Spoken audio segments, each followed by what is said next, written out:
Hello my friends and welcome, my name is Dennis and this is the latest update from Ukraine. Putin will fight for Kherson. Experts say that there are no any signs that Russian forces would withdraw from Kherson city on their own. Moreover, they brought special dots to reinforce the defense lines across the city and also sent more forces to the northern part of Kherson region. So there used to be around 20,000 soldiers and now there are around 30,000. And all of that evacuation that Russian military announced is some kind of informational operation conducted by the Russian regime. Kherson city is the biggest achievement for Russians in this war since it's the largest city they've took. So do not expect that Putin will just give that city to Ukrainian forces. Now they want to trap our forces there, and for Ukraine it's better not to rush and continue to use the HIMARS rocket artillery systems, little by little causing Russians severe losses in that area. And with supply lines being cut, it would be absolutely demolishing for the Russians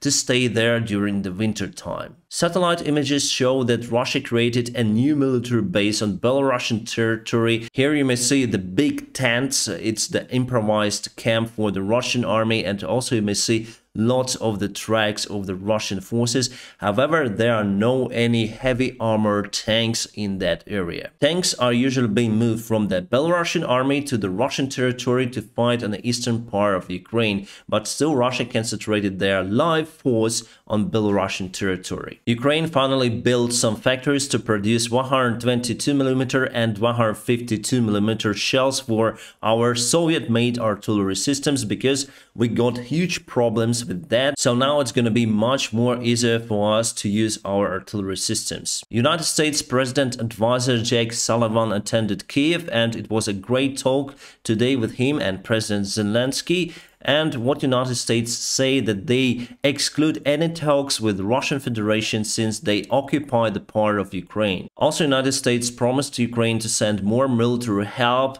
to help liberate Kherson in particular. You already noticed that our counterattack is a little bit on standstill because we are waiting for that weaponry. Our Minister of Defense Ruzzia said that Russia is already ready for the goodwill gesture in Kherson region. However, they will fight for that region, causing Ukraine more losses. And he said that the weather plays great role in that liberation operation of the Kherson region. Anyways, he said that we have the plans to retake Kherson city under Ukrainian control, but do not expect very fast operation. It's the smart move from Ukrainian army. Kind of interesting article published by Bloomberg today. Israel may help Ukraine with weaponry through the third countries. Why may Israel do it? Because Russia wants to help Iran with its nuclear program. And obviously it's the red line for Israel, and they would help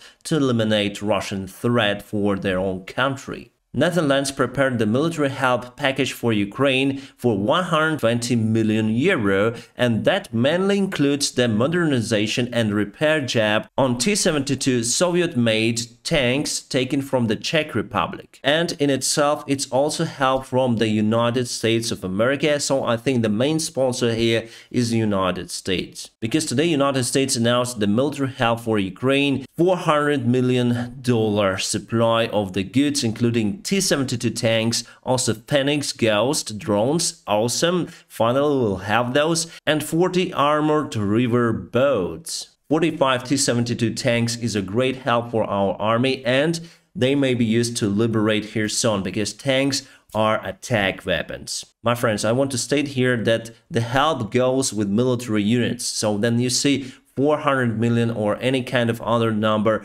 we are not having that money. We are having units, military units coming to Ukrainian army, and also maybe some oil, but also maybe some money, not that much, but money required to pay salaries for our army men and its usual stuff. G7 countries support Ukraine, obviously, and today they released a statement because there were some of the negotiations. Russia wanted to threat the world with dirty bomb, saying that Ukraine is responsible for that, and they say that Ukraine is not responsible and not planning to make a dirty bomb. And also International Atomic Agency attended Ukraine. They checked everything, every nuclear object that we have, and said that everything is under control. Ukraine is not planning to use nuclear facilities to prepare the dirty bomb. So it was bluffing from Putin. It was just lying from his side. Also, G7 countries say that they support the United Nations in continuing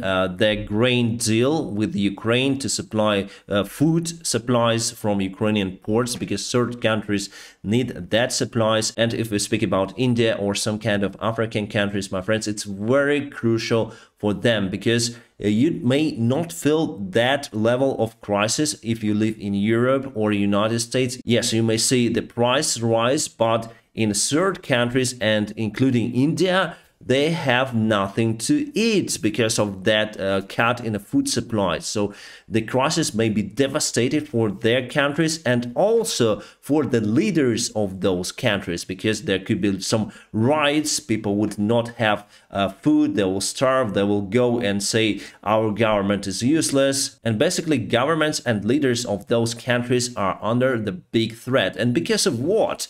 Because of Putin. So probably everyone hates that guy. Yes, countries like India and China are not that strict on Russia, but it's just a matter of time then they will feel this big crisis. But nevertheless, food supply continue from Ukrainian ports, and the main thing is to keep it going. Also, G7 countries will limit the price for the Russian oil. It means that if Russia would try to sell their oil for the higher price, no one would buy it. Well, there are some countries that may buy the Russian oil for their price, but the main policy is given by G7 countries and plus Australia. Ukraine agreed with the United States of what could be counted as the victory against Russia. Well, there are just three parameters. First of all, that the occupation of Ukrainian territory, including eastern side, Donbass and Crimea. Secondary, reparations from the Russian Federation. And third one, international guarantees that will not allow Russia to attack Ukraine again. Well, my friends, as for me, it's kind of hard to say whether this war is over after we deoccupy all of the Ukrainian territory. Russia may still use their long-range missiles to attack our territory. And usually such a big wars were finished in a capital city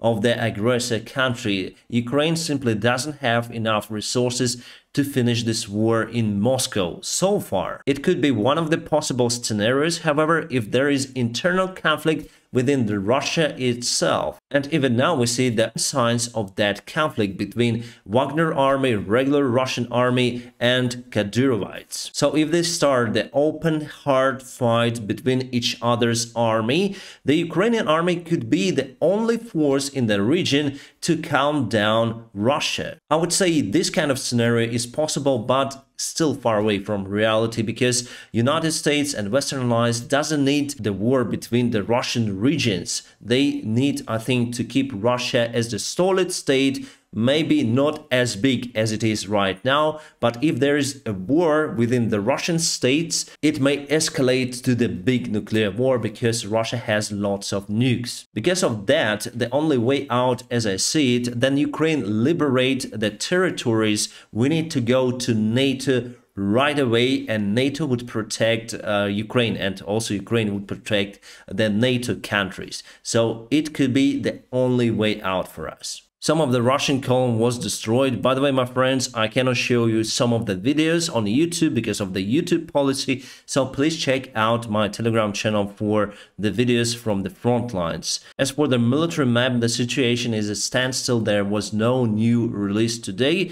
And my friends, anyways, I'm gonna keep you updated on situation here in Ukraine. If you want to support this channel, just press the like, it helps me a lot. If you want to support me financially, there are some links in the video description below. You may support me on Patreon, PayPal or Donatello, whichever is more convenient for you. My friends, I wish you all a peaceful sky wherever you are, and have a great time.